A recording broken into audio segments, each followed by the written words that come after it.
नमस्कार, मी हर्षदा स्वकुळ.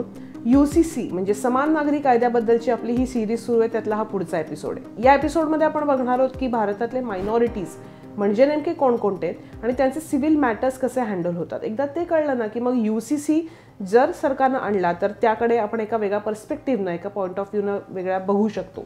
तर मायनॉरिटीजमधल्या मुस्लिमांचे पर्सनल लॉज, त्याचे प्रोज अँड कॉन्स हे आपण पाहिले. आता या व्हिडिओमध्ये आपण ख्रिश्चन, पारसी, ज्यू यांच्या सिव्हिल मॅटर्सना हँडल करणारी काय सिस्टीम आहे, ते लॉज काय आहेत ते बघणार आहोत आणि मग त्यानंतर आपण ट्राईब्सकडे वळणार आहोत, जो तसा शॉर्ट व्हिडिओ असणार आहे. आणि या व्हिडिओमध्ये तुम्हाला जास्त नीट कळणार आहे की भारताच्या संसदेनं ऑलरेडी असे काही लॉज अनेक वर्षांपूर्वी पास केलेत ज्यात युनिफॉर्मिटी किंवा एक प्रोग्रेसिव्ह भाव आहे. म्हणजे 70 साल में क्या किया असं म्हणणाऱ्यांना स्पेशली मला सांगायचं आहे की आत्ता जर एकच युनिफॉर्म कोड आला तर त्यासाठीचा जो बेस आहे तो ऑलरेडी रेडी आहे बऱ्याच प्रमाणात. So let's start. आपली ही सिरीज राजहंस प्रकाशन यांनी स्पॉन्सर केली आहे, त्याबद्दल त्यांचे पण खूप आभार. राजहंसच्या वेबसाईटवर खूप हटके पुस्तकं सवलतीच्या दरात आहेत. माणूस असा का वागतो या प्रश्नाला उत्तर आहे. आजवर वाटलं होतं की माणसांची वागणूक म्हणजे कधीही न उलगडणारं कोडच, जेवढी माणसं तेवढ्या वागण्याच्या तऱ्हा. मग अंजली चिपलकट्टींना काय रहस्य सापडलं माणसांच्या वागण्याचं? 400 पानांचं अख्खं पुस्तकच का लिहिलं त्यांनी? राजहंस प्रकाशनना माणूस असा का वागतो हे अंजलीताईंचं पुस्तक प्रकाशित केलं सप्टेंबर 2023 मध्ये. तिसऱ्याच महिन्यात आली दुसरी आवृत्ती आणि याच विषयावर वेगळा प्रकाश टाकणारं पुस्तक आहे मेंदूतला माणूस. लेखक डॉक्टर आनंद जोशी आणि सुबोध जावडेकर. माणसाचा मेंदू असतो आभाळाला सुद्धा सामावून घेईल असा विशाल, नि सागराला शोषून घेईल इतका सखोल. मेंदूंच्या अभ्यासातून माणसांच्या वागण्याचं कोडं उलगडू शकतं म्हणे.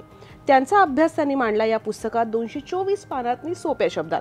माणसांच्या वागण्याबद्दल ज्यांना कुतूहल असेल त्यांनी ही 2 पुस्तकं वाचायलाच हवीत. ख्रिश्चन ही एक इन्फ्लुएन्शियल मायनॉरिटी आहे. ख्रिश्चनांमध्ये 2 प्रकार आहेत, कॅथलिक आणि प्रोटेस्टंट. मुळात ख्रिश्चन पर्सनल लॉ तयार करताना फारशा अडचणी आल्या नाहीत, कारण ब्रिटिशांचं राज्य होतं. ब्रिटनमध्ये ख्रिश्चन पॉप्युलेशनच होतं.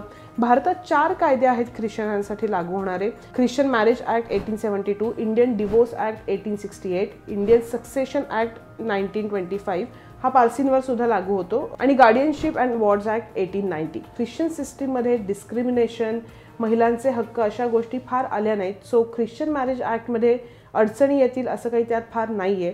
पण Indian divorce act and Indian succession act यांच्यात एक 2-3 अडचणी आल्या होत्या. त्या 2-3 केसेस मी फक्त तुम्हाला सांगते, कारण त्यामध्ये जे अडचणीचे मुद्दे होते ते निकाली निघालेले आहेत. इंडियन सक्सेशन ॲक्टमध्ये काय आहे तर संपत्ती डिस्ट्रीब्युशनचे 2 प्रकार आहेत. एक इंटरस्टेट सक्सेशन म्हणजे बिना वसिहत, आणि दुसरं आहे ते म्हणजे टेस्टामेंटरी सक्सेशन म्हणजे ज्यांनी कोणी वसिहत केली असेल. त्यात एक सेक्शन आहे 118 ज्यात म्हटलंय की जर कोणी ख्रिश्चन व्यक्ती, पुरुष हा मरणार असेल आणि त्याचे जवळचे नातेवाईक जिवंत असतील तर तो आपली संपत्ती धर्मादाय संस्थेला देऊ शकत नाही.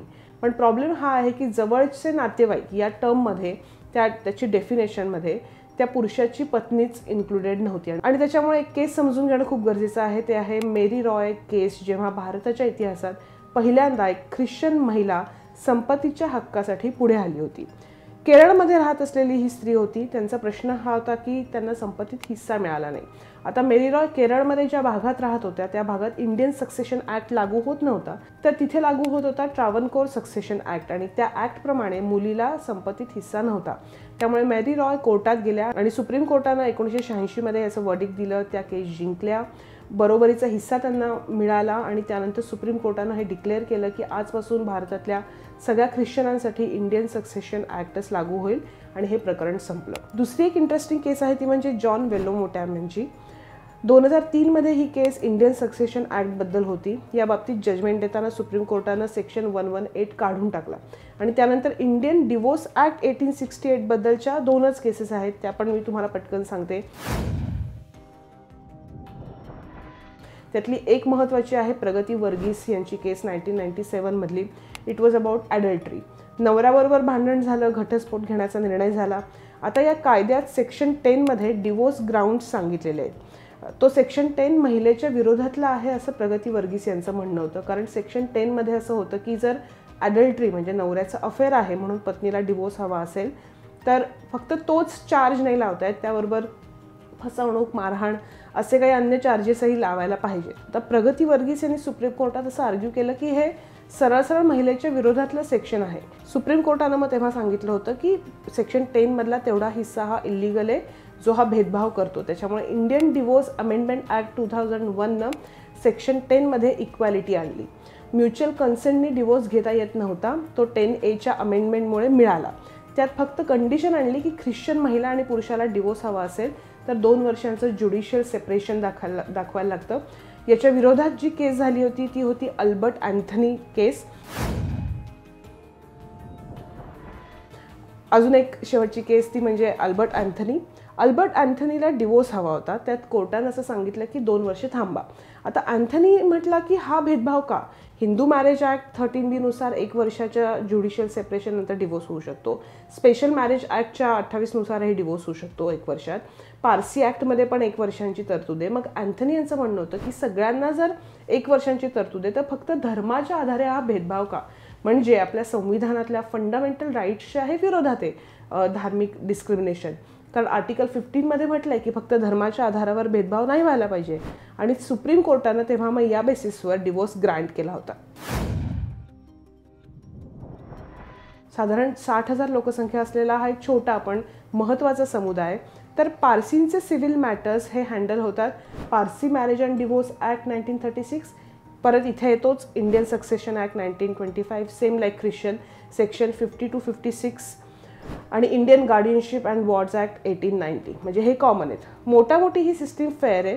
एखाद दुसरा अपवाद आहे. विशेष नियम आहे या समाजात तो असा आहे की जर पारसी पुरुष आणि नॉन पारसी स्त्री यांचं लग्न झालं तर त्यांची मुलं होतील त्यांना पारसी मानलं जाईल. पण जर पारसी स्त्री आणि नॉन पारसी पुरुषाशी त्या स्त्रीनं लग्न केलं तर पारसी समाज त्यांच्या मुलांना पारसी समजणार नाही.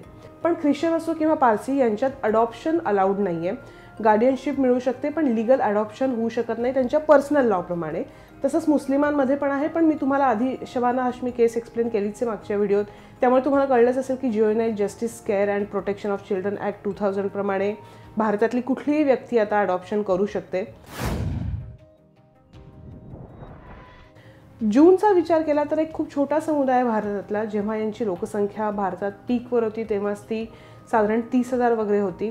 अनेक जण इस्रायलला शिफ्ट झाले. आता साधारण ही लोकसंख्या 7 ते 10 हजाराच्या घरात आहे. याच्या सिव्हिल मॅटर्सबद्दलचे लॉज कुठले तर सेम लॉ येतो Indian succession act 1925, Indian guardianship and wards act 1890. मॅरेजबद्दल किंवा डिवोर्सबद्दल मात्र ह्याच्यात आश्चर्याची गोष्ट म्हणजे कायदा नाही आहे. पण 2012 मध्ये एक केस आली होती ती पटकन सांगते की त्या एका कपलमध्ये म्युच्युअल कन्सेंटनी डिवोर्स घ्यायचं ठरलं ज्यू कपलमध्ये. पण मुंबई हायकोर्टाने सांगितलं की आमच्याकडे असा काही कायदाच नाही आहे ज्याच्या बेसिसवर आम्ही डिवोर्स देऊ. कारण लग्न हे ज्यू परंपरेनं झालं आहे आणि डिवोर्सचा काही लिगल ऑप्शनच आमच्याकडे नाही आहे. सो बेसिकली इतर धर्मातले हे जे लॉज आहेत हे आत्ता तुम्हाला एपिसोडमधनं पटकन सांगितले. यातल्या महत्त्वाच्या केसेस सांगितल्या. ह्याच्या फार पलीकडे अर्थात खूप डिगिन केलं आणि खूप टेक्निकली गेलं तर अनेक केसेस मिळतील. पण मोठी तुम्हाला हे इतर धर्मांचे लॉज समजून सांगण्याचा प्रयत्न या व्हिडिओमध्ये होता. आणि याच्या पुढच्या व्हिडिओमध्ये मी तुम्हाला हे सांगणार आहे की कॉन्स्टिट्युशनल ॲस्पेक्ट आणि पर्सनल लॉज हे कुठेतरी थोडेफार क्रॉस होतात का? म्हणजे जे लोक असं म्हणतात की अरे हे तर संविधानाच्या विरोधात आहे, संविधानात जे फंडामेंटल राईट सांगितले त्याच्या विरोधात आहे, ते नेमकं कसं आहे? आणि त्यातली एक खूप इंटरेस्टिंग केससुद्धा मी तुम्हाला या पुढच्या एपिसोडमध्ये सांगणार आहे. त्यामुळे आत्ता या व्हिडिओ तिथेच थांबते. फार मोठा करत नाही व्हिडिओ. आपली ही सिरीज राजहंस प्रकाशननी स्पॉन्सर केली आहे त्याबद्दल राजहंस प्रकाशनचे खूप आभार. तर राजहंसच्या वेबसाईटवर विविध कॅटेगरीजमध्ये पुस्तकांचं ग्रुपिंग केलं आहे. त्यामुळे जरूर या वेबसाईटला भेट द्या. आणि माणसांच्या वागण्याबद्दल ज्यांना कुतूहल असेल त्यांनी व्हिडिओच्या सुरुवातीला सांगितल्याप्रमाणे 2 पुस्तकं, माणूस असा का वागतो आणि मेंदूतला माणूस, ही 2 पुस्तकं वाचायला अजिबात विसरू नका. पुढच्या व्हिडिओची नक्की वाट पहा. आत्तापर्यंतचे सगळे व्हिडिओज तुम्हाला आवडले असतील अशी मी आशा करते. आणि तुम्ही प्लीज हे व्हिडिओ जास्तीत जास्त शेअर करा. पुढचा व्हिडिओ घेऊन लवकरच भेटू. तोपर्यंत धन्यवाद.